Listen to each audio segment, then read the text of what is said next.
Hey everyone, I'm the Canadian Lad, and today I watched Blade at 0.2 Febix speed and found 21 hidden details that will make you love this movie even more. Now this is the movie that started it all. In fact, many believe had this movie not worked, Marvel Studios as we know it would never exist. Blade wasn't as popular of a character in the comics like Spider-Man or Batman was. This movie made the Blade comics famous, just like it happened in 2008 with Iron Man. So although RDJ may have started the MCU, but it's Wesley Snipes who gave Marvel its first ever box office hit. When Blade made money in the box office, it started a chain reaction that gave us the X-Men in 2000 and then Sam Raimi's Spider-Man in 2002. So without any further ado, let's begin the video. Number 1, at the beginning of the movie, when Blade is born, this medical resident in this shot is played by Shannon Lee, the daughter of martial arts legend Bruce Lee. Number 2, when Karen first meets Whistler, Blade can be seen holding a map of New Orleans. This not only implies the city they're in, but also pays homage to the comic books. Many stories in the Blade comics occur in New Orleans. Number 3, Whistler refers to the vampires as Hominis Nocturna. Vampires. The Hominis Nocturna. Which roughly translates from Latin as men of the night, which is accurate as the vampires in this movie cannot survive in sunlight. Number 4, in the scene where Blade is chased to the subway and the subway train is passing by, all the passengers are actually cardboard cutouts, except one passenger who's played by digital animation supervisor Richard Bailey. Number 5, when we see Blade preparing to attack Deacon Frost, notice he runs up the ramp with his sword held away from his body. This is the right way to run with a sharp weapon, to avoid accidentally stabbing yourself if you drop it while running. Wesley, being a black belt, knows how to handle a sword safely while running. Number 6, Frost tells Blade that he has all the strength of a vampire and none of their weaknesses. All our strengths, none of our weaknesses. Well, maybe I don't see it that way.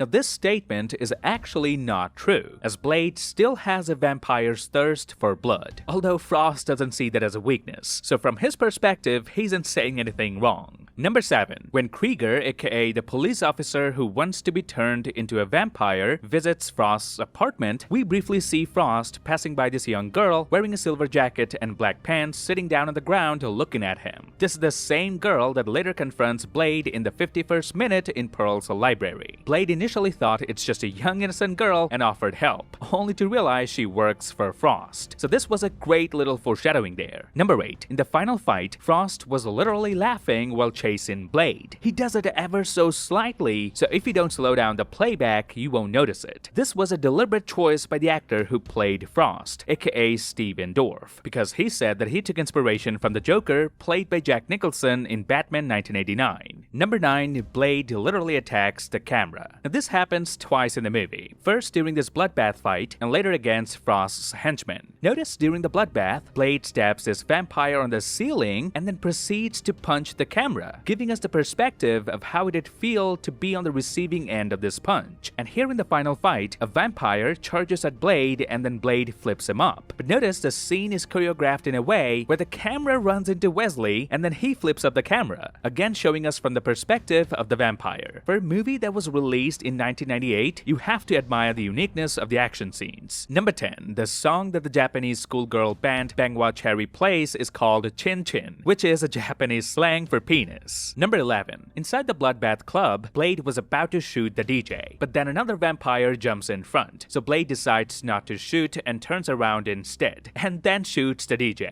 This not only shows how quick and adaptive Blade is, but this was specifically designed to tell the audience how good of a fighter Blade is. Number 12, when Blade chases after Krieger, there's a sped up shot of the moon rising. However, as it rises, it moves from right to left, whereas it should have been the other way around. And here's why I think this mistake happened. Without using a computerized telescope to line up the camera to point exactly where the moon will rise, the filmmakers instead filmed the moon setting and then reversed the footage. What they should have done was to also flip the scene. In that way, you would have solved the problem. But for a movie released released in 1998, I guess we can forgive them for this, right? Number 13. Just after Frost kills Krieger, the camera focuses on this black bat toy that has white wings. Now, as soon as I saw this bat toy, I was wondering why it looked familiar. And with a little bit of research, I found that this toy is actually from Spider-Man 1994 animated series action figures called Vampire Wars. And if you notice, this bat is actually a part of the Morbius action figure, another Marvel vampire. And Morbius was supposed to make an appearance in the movie right at the end, but they had to cut it because the rights were with Sony. But they didn't remove the bat action figure as they wanted the movie to have some connection to Morbius and Spider-Man. Because in Spider-Man animated series, Blade and Spider-Man do team up and fight Morbius. And this action figure is a nod to that. Number 14. During the chase between Blade and Krieger, we see a vampire eating out a human. Now this is Stephen Norrington, the director of the movie. Number 15. In the final showdown, Blade injects Frost with several doses of EDTA after he gains powers of La Magra, causing Frost to swell up enormously and explode. Now Blade injected a total of 6 doses of EDTA into Frost, 5 in this shot, and then later he karate kicks another one into Frost's forehead, so a total of 6. Now because Blade never injected anything on Frost's left leg, notice it never swells up. His entire body and the right leg does, but not the left leg. And even after the body explodes, notice the left leg remains as one piece. Now this is amazing attention to detail from the VFX team. They could have easily swell up his entire body and get the job done and no one would notice, but they made sure to keep it accurate and in accordance with the dosage. So even though we're 26 years late, but hats off. Number 16. When Blade was in a hand-to-hand combat with Frost's henchmen, notice this guy in the background was literally pumping himself up in order to throw a kick at Blade. Man, I miss action scenes like these, where actions and stunts used to be somewhat organic as well, which we only see in John Wick films now, and I hope more movies go back to the old formula. Number 17. We see that Frost brought 12 pure bloods to complete the ritual of bringing La Magra to life. But this white bitch, aka Mercury, kills one of them even before the ritual starts. So this should be a mistake, right? Because now they're left with only 11 pure bloods? Actually no. If you watch it at 0.25x speed and count the number of pure bloods they brought here, you'll notice that they actually brought a total of 13 pure bloods in the group. So evidently they brought a spare, just in case they had to kill one of them. Number 18. All the pure bloods make fun of Frost for believing in the vampire prophecy of La Magra. But after watching the movie in slow motion,